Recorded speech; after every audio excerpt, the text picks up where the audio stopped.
मन नेकी कर ले, 2 दिन का मेहमान। मन नेकी कर ले, 2 दिन का मेहमान। कबीर साहब का दिया हुआ दिमाग इस दास को, हमें पता था मेरी कितनी बुद्धि थी, अब मुझे मालूम है परमात्मा का दिया हुआ ये सब कुछ किया हुआ हो रहा है। न ये इलेक्ट्रॉनिक जो सिस्टम बनाया जा रहा है, टीवी, इंटरनेट, डीवीडी, कंप्यूटर, ये मनुष्य नहीं बना सकता। ये मोबाइल छोटे छोटे बना दिए, इसमें पूरी फिल्म परमात्मा के सत्संग भरे जाते हैं, 50-50, 100-100, 200 घंटे के। तो परमात्मा ने रजा बख्शी आपके ऊपर के मेरे बच्चे, इस काल के लोक में इन्होंने विजित रहना ही है, क्योंकि यहाँ तो कर्म प्रधान है और सतलोक में कर्म प्रधान नहीं, वहाँ तो मौज है आपकी, सारे सुख आपके पास उपलब्ध रहेंगे। तो इसलिए परमात्मा ने ये जीव के कल्याणार्थ ये काम किया है। जैसे एक भक्त कल अपने इंटरव्यू में बता रहा था अपने अनुभव में कि हम राजस्थान से आते हैं और राजस्थान के से हमारे लगभग जब हम ट्रेन में वापस जाते हैं सत्संग सुनने के लिए, तो हिसार से जोधपुर जाती है ट्रेन, वो खाली होती है, हम सब भगत ही उसमें प्रवेश हो जाते हैं।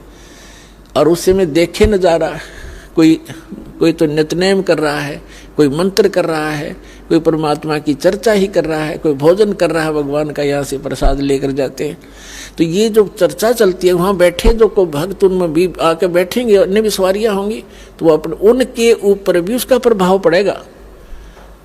इन वाणियों का पूरे वातावरण में अब प्रवेश होगा। और जो जैसे कुछ ऐसे पाप होते हैं मनुष्य के, परमात्मा की वाणी सुनने से ही अक्षीण हो जाते हैं और फिर वो चेतन होता है। जैसे एक किसी को सर्प डस जाता था तो पहले आध्यात्मिक ट्रीटमेंट होया करते थे,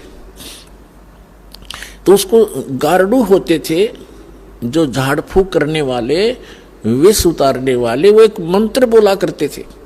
जिसको सर्प ने डस रखा हो तो अचेत पड़ा है, वो ना उस मंत्र की लैंग्वेज जानता है, ना उसको सुन पा रहा है, और फिर वो गार्डू जो होता है विष उतारने वाला, उस मंत्र को बार बार बुदबुदा रहा है, जिसके कारण उस वाणी से उसके उस विष उतर जाता है सर्प का, और फिर वो चेतन हो जाता है।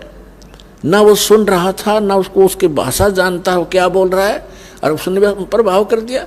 ठीक इसी प्रकार ये वो मंत्र है उस परमपिता के, आपको काल भगवान ने डस रखा, अजगर ने, ये विष इस मंत्रों के, इस परमात्मा के वचन के इसके अतिरिक्त कोई उतार नहीं सकता। तो ये वाणी जो परमात्मा की है, ये उस काल के विष को उतारने के लिए। आप अचेत पड़े हो इस गंदे लोक में, न ये रहने का स्थान है। 1 मिनट में ना जाने के बिजली गिर जाए, हर एक टूक के लिए सारा दिन धक्के खाते, अंडे सो झूठ बोले, मिलावट करें, पता नहीं के जुल्म ढा लेते हैं और पाप फिर भोगने पड़ते, कुत्ते बड़े के सिर में कीड़े पड़ते हैं हमारे।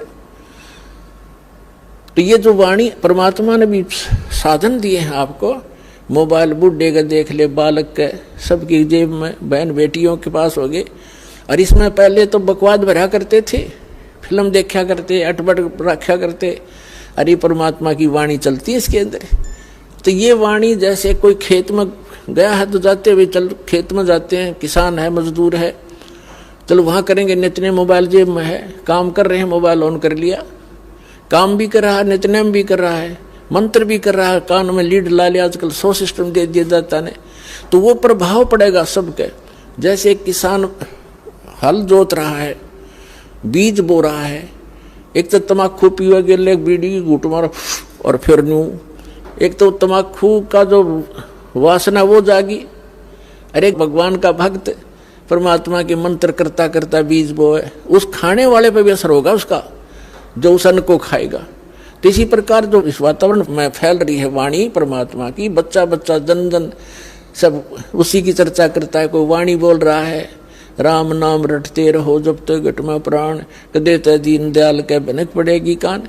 तो भक्ता के बच्चे ये वाणी बोलेंगे तो उसके आसपास और बच्चे होंगे, उन पर भी असर पड़ेगा।